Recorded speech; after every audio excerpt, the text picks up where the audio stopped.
Assalamualaikum warahmatullahi wabarakatuh dan salam sejahtera. Kami dari kumpulan 5 ingin membentangkan tajuk kajian kami iaitu pengabaian anak terhadap ibu bapa menurut falsafah etika.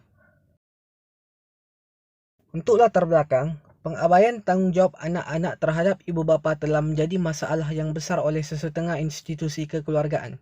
Secara umumnya, fenomena pengabaian warga emas boleh dikategorikan kepada dua bahagian, iaitu dari segi fizikal dan secara emosi. Kajian ini akan menganalisis masalah pengabaian anak terhadap ibu bapa menurut perspektif falsafah serta solusi bagi menyelesaikan masalah ini. Untuk metodologi kajian, kami menggunakan kaedah kepustakaan dengan merujuk buku, jurnal dan laman sesawang secara atas talian untuk mendapatkan maklumat dan data.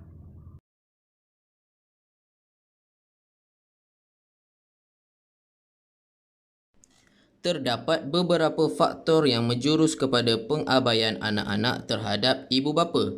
Faktor yang pertama adalah hilang rasa tanggungjawab kepada orang tua mereka. Kegagalan melaksanakan kewajipan ini meninggalkan kesan langsung kepada masalah penjagaan dan seterusnya menimbulkan pengabaian dan penderaan khususnya terhadap ibu bapa yang kurang berkeupayaan. Faktor yang kedua adalah taraf kesihatan warga emas. Tahap kesihatan ibu bapa yang teruk menyukarkan anak-anak untuk menjaga mereka. Pada masa kini, kebanyakan anak-anak bekerja makan gaji dan sukar untuk mendapat cuti bagi menguruskan warga emas.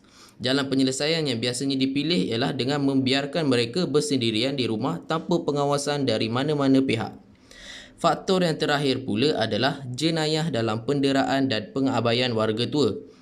Penderaan warga tua dikatakan berlaku apabila seseorang yang berada dalam kategori umur warga tua telah didera sama ada secara fizikal, seksual, emosi, kewangan atau pengabaian.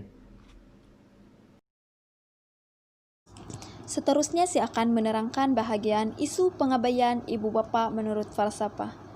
Terdapat beberapa jenis pengabaian yang sering berlaku terhadap ibu bapa dalam kalangan masyarakat, antaranya seperti pengabaian dari segi fisikal dan pengabaian dari segi emosi.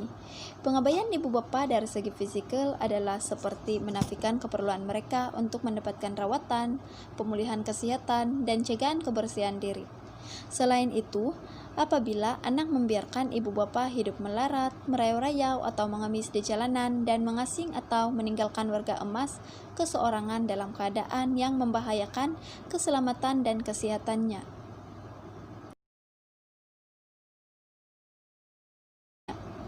Seterusnya, pengabaian dari segi psikologi atau emosi. Pengabaian dari segi psikologi mempunyai berbagai situasi. Sebagai contoh, segelintir manusia memandang hina terhadap golongan ini. Anak-anak menganggap kedua ibu bapa mereka tidak berguna lagi, malah membebankan. Solusi bagi isu pengabaian ibu bapa menurut falsafah. Yang pertama adalah menerapkan nilai-nilai keagamaan. Kedua, khidmat bantu di rumah, dan yang ketiga, pusat penjagaan harian atau pusat rekreasi warga emas. Menerapkan nilai-nilai keagamaan. Penghayatan nilai-nilai agama sangat penting dalam membentuk pribadi yang mulia.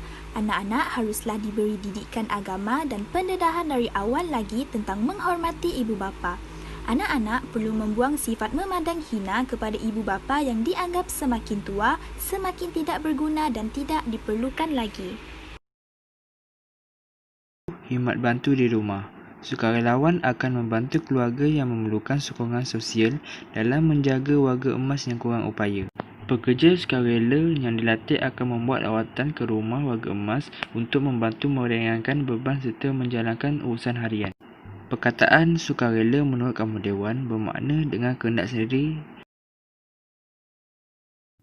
Seterusnya adalah menghantar warga tua ke pusat penjagaan harian atau pusat rekreasi warga emas. Pusat ini merujuk kepada rumah kebajikan yang diuruskan oleh badan bukan kerajaan iaitu NGO.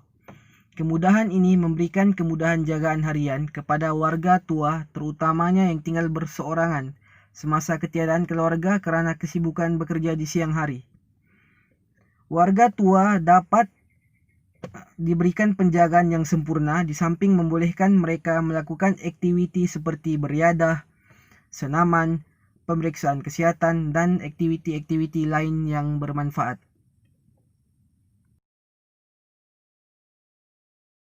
Sekian sahaja dari kami, kumpulan 5. Jika ada sebarang pertanyaan atau soalan, bolehlah diajukan kepada kami. Sekian, terima kasih.